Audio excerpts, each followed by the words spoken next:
يا خرابي على الدنيا، يعني زيزو يتنازل عن مستحقاته 80 مليون جنيه لنادي الزمالك، وكمان في لعيب في نادي الزمالك مش لاقي لا ياكل ولا يشرب ولا يدفع ايجار السكن. هو إيه اللي حصل في الدنيا؟ عشان اقول لك كل التفاصيل وايه الكلام الصح وايه الكلام اللي مش صح، عايزك تركز معايا. حلقة النهاردة سريعة جدا، اخبار مهمة جدا هتفرق مع كل اهلاوي وزملكاوي. وقبل ما ابدا عايزك تصلي على النبي وتدعي لاخواتنا في غزه وتعمل لايك وسبسكرايب. يا جماعه الناس بتتفرج ومش بتعمل اشتراك، اشترك اعمل سبسكرايب عشان هيجيب لك كل جديد، وهظبط التظابيط وخليك معانا. دي الدنيا ولعانه، ويلا بينا نبدا.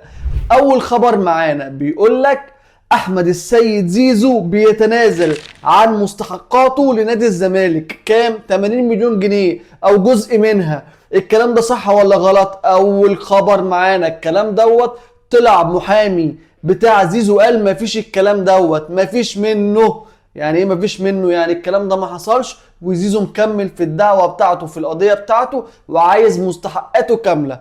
في حالة بقى اللي زيزو تنازل عنها دي بتاعته. بس انا وجهة نظري بعد الشتايم ويا جعان ومش جعان واللي ادارة الزمالك عملته معاه، الافضل ان هو ما يتنازلش عن مستحقاته ويكمل في القضية اللي هو رافعها لغاية ما ياخد كل فلوسه. اصل يا جماعة احنا مش بنتكلم في 1000 و2000 جنيه، بنتكلم في ملايين، 80 مليون جنيه. انت متخيل؟ يعني قبل ما تقول حاجة افهم الكلام. تاني خبر معانا هقول لك في الاخر موضوع اللاعب المحترف الزملكاوي اللي مش لاقي فلوس، خليها في الاخر. الخبر اللي بعد كده ادارة نادي الاهلي قالت لمحمد شكري الحمد لله على سلامتك، بس خلاص الفرصة الجاية ليك لمدة شهر ونص اخر فرصة ليك، يا اما تثبت نفسك وتبقى انت الباك ليفت الاساسي في النادي الاهلي، يا اما هنقول لك مع السلامة بشكل نهائي وهنجيب باك ليفت محترف.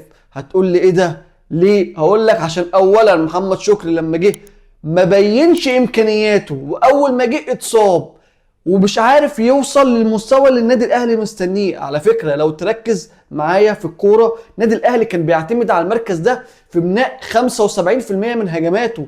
يعني الله يمسيه بالخير علي معلول. فهتيجي دلوقتي انت مش عارف تقدم ربع ده. والله يا جماعه حد يكتب لي في الكومنتات هو علي معلول مشي ليه؟ انا مش عارف بصراحه. واحد زي ده يمشي ليه؟ لغايه دلوقتي بيأدي. فقالوا له دي الفرصه الاخيره ليك لازم تثبت فيها نفسك. نخش على الخبر اللي بعد كده. مدير اعمال امام عاشور قال له ما تقلقش هجيب لك عرض ب6 مليون دولار، اكيد النادي الاهلي اول ما هيسمع الرقم هيوافق على بيعك في شهر واحد الجاي.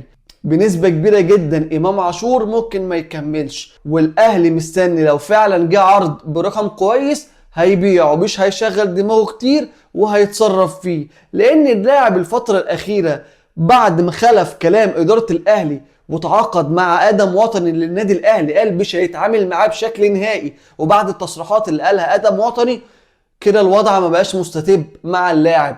انت عايز تلوي دراع النادي الاهلي؟ النادي الاهلي دراعه ما بيتلويش. ويا جماعه اعمل سبسكرايب، مش كل شويه اقول لك، وعايزك تفجر زرار اللايكات. نخش على الخبر اللي بعد كده.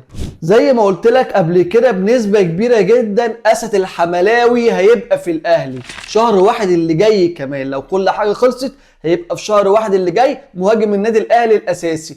بس المدرب مستني حاجتين، مستني يشوف الاثنين المهاجمين اللي هو عرضهم على اداره النادي الاهلي، هل في امكانيه النادي الاهلي اثنين محترفين اجانب، امكانيه النادي الاهلي اللي هم يجيبوهم، ولا مش هيكونوا عارفين يجيبوهم بسبب عدد الاجانب او بسبب الامور الماديه. والحاجه الثانيه مستني يشوف جراديشار لو اثبت نفسه خلال الشهر ونص دول خلاص هو اللي هيكمل المهاجم الاساسي. بس انا بقول لك بنسبه 90% حطها، بص جايبها من كنترول ملعب محمد مكي، ان اسد الحملاوي شهر واحد اللي جاي في النادي الاهلي. طيب اخر خبر بخصوص المحترف المغربي لاعب نادي الزمالك عبد الحميد معالي.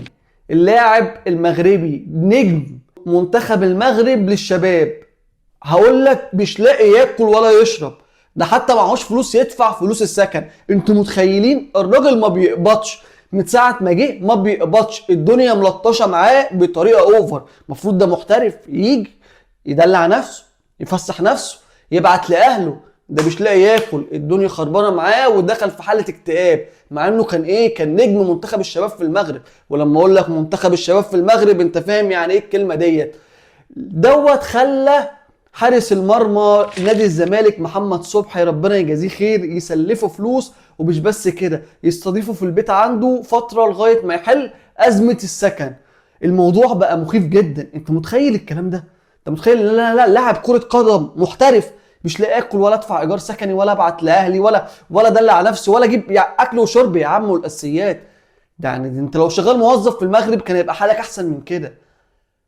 الموضوع بقى في نادي الزمالك اوفر، وطبعا جون ادوارد ما فيش حيله يعملها، هيعمل ايه؟ كتر خيره. اكتب لي في الكومنتات تتوقع نادي الزمالك هيحل الازمه الماليه دي ولا لا. وما دام وصلت لهنا يبقى الحلقه عجبتك. دي حلقه سريعه، كل فتره هديك حلقه سريعه فيها كل الاخبار اللي محدش هيقولها لك غيري.